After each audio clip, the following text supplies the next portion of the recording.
welcome to the channel. Today we're here to talk about the full moon in Scorpio that's happening April 26th or the 27th, depending on your time zone.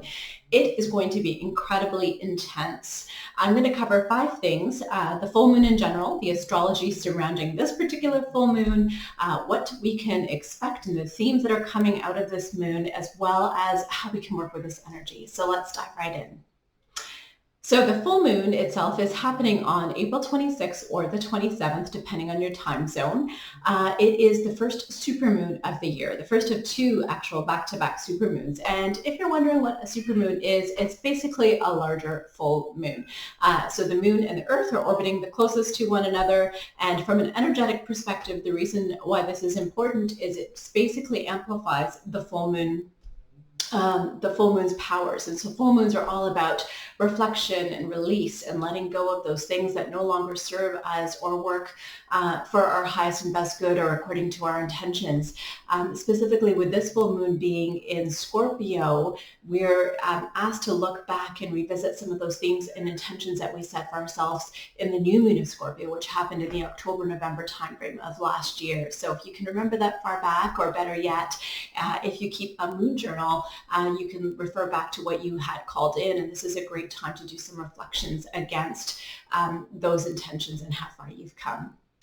With the full moon information behind us, let's move into the astrology of this particular full moon and why it is going to be so intense for us specifically.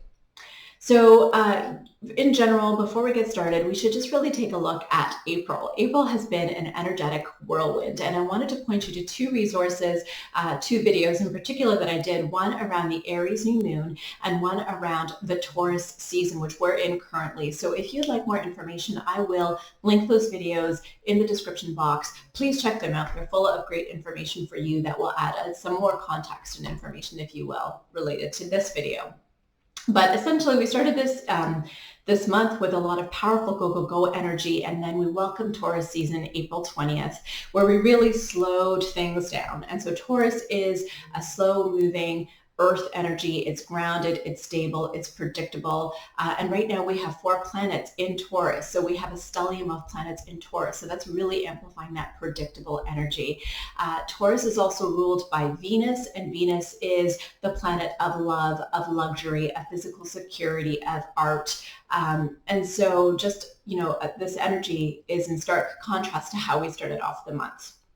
So with that being aside, recognizing that we are in a stellium of Taurus, we are in a lot of nice predictable energy until about April 22nd. And when April 22nd arrives, the sun conjuncts Uranus, and Uranus is a planet of revelation, of change, of unpredictability. So you can imagine the polarity between the Taurus energy and the Uranus energy, and all of the kind of tension that might be coming out of it, specifically as it relates to personal finances, since Taurus energy is related to physical security, areas such as personal finances, the global markets, cryptocurrencies, all of that kind of stuff might be kind of coming in to a head. So we might expect some extra emphasis in terms of news or world events related to that. But essentially what this means for us is there could be some changes, some sudden revelations, some unexpected surprises that come up that are coming up at this time of the full moon that we need to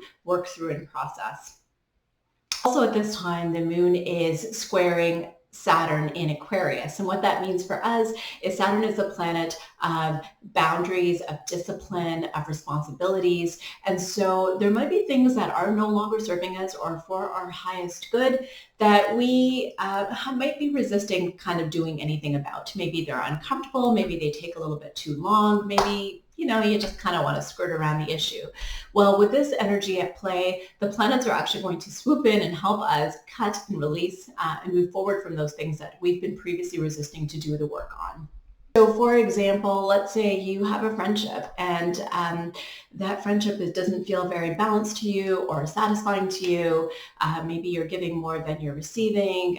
Maybe it's toxic, but you just don't want to have that conversation or kind of hit the nail on the head. Perhaps you just think that, I'll just let it kind of keep going. Maybe over time we'll drift apart. You might get some help from the planets. So this full moon is a full moon in Scorpio. So let's take a look at Scorpio. Scorpio in the zodiac sign is a water element. And so water elements are more emotional energies. And I would say that Scorpio tends to be, or is probably the most emotionally intense sign of the zodiac. It's also a highly intuitive sign. Scorpio is ruled by the planet Pluto, and Pluto is the planet responsible for death and rebirth and destruction, as well as transformation. So you can already get a sense of kind of the intensity around Scorpio and why this might create some intense energies for us to work through.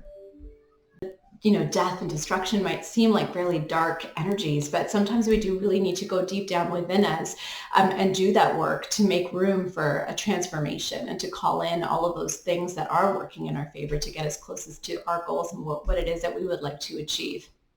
So we've covered the full moon and the astrology behind this moon. So now let's go into what we can expect with all of this energy combined. And so definitely with Uranus in the picture, the planet of unpredictability, expect something unpredictable, unexpected, a revelation, a surprise. It could be personal, it could be collective, it could potentially be related to, again, shared finances or physical security. And it could also be very emotional, centered around emotional security, kind of going with the themes that Scorpio has to offer.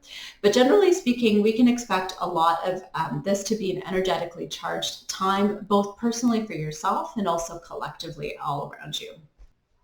So how do we work with this energy, my friends? I am just going to put it out there and say that this will be very emotionally intense. And so first and foremost, you do you. We are all energetic beings, and as such, we pick up energy off of each other. And if this is such a charged time, we might be picking up energy that's not even ours. So first and foremost, consider if you are able to just kind of go within and hunker down, maybe unplug a little bit. That might be easier said than done in a time of COVID when we're all in close quarters with one another. But really take that time to find your calmness, what you need to do to feel grounded, centered, secure, whether that may be journaling or meditating or walking in nature. Doing some energy work using crystals or Reiki or taking an Epsom salt bath. It doesn't really matter. You do you. I can't stress enough that you might be feeling tired and emotionally drained. Make sure you get your rest and eat well. You might be feeling emotional. Make sure in that case, don't fight those feelings. Acknowledge those feelings. Work through those feelings. Have a release for those feelings. But better yet, take the time to go underneath those feelings and to deal with why you're feeling those feelings and try to get to those root cause.